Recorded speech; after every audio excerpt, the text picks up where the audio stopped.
Recent గా మన India Pakistan మరియు పాకిస్తాన్ ఆక్యుపైడ్ కాశ్మీర్ లోని 9 టెర్రరిస్ట్ క్యాంప్స్ మీద ఎయిర్ స్ట్రైక్స్ చేసింది. ఈ డేరింగ్ యాక్షన్ లో మన ఇండియన్ ఎయిర్ ఫోర్స్ చాలా ఇంపార్టెంట్ రోల్ ప్లే చేసింది.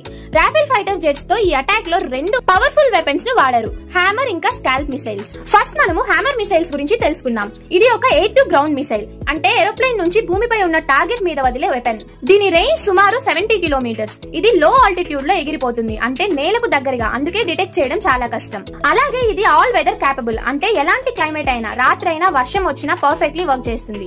ఈ మిసైల్ ను ఫ్రాన్స్ లోని సాఫ్రాన్ అనే కంపెనీ తయారు చేసింది. తర్వాత ఇంకో పవర్ఫుల్ వెపన్ స్కాల్ప్ మిసైల్. దీన్ని బ్రిటన్ లో స్టార్మ్ షాడో అని కూడా అంటారు. ఇది ఒక లాంగ్ రేంజ్ క్రూజ్ మిసైల్. దీని రేంజ్ సుమారు 450 కిలోమీటర్స్. దీని స్పెషాలిటీ ఏంటంటే ఇది కూడా లో లెవెల్ లో ఫ్లై అవుతుంది, సో ఎనిమీ రాడర్ కు కనిపించదు. ఇంకా స్పెషల్ ఫీచర్ ఏంటి అంటే ఇది బంకర్స్ లో దాచిన ఎనిమీస్ ని కూడా డిస్ట్రాయ్ చేయగలదు.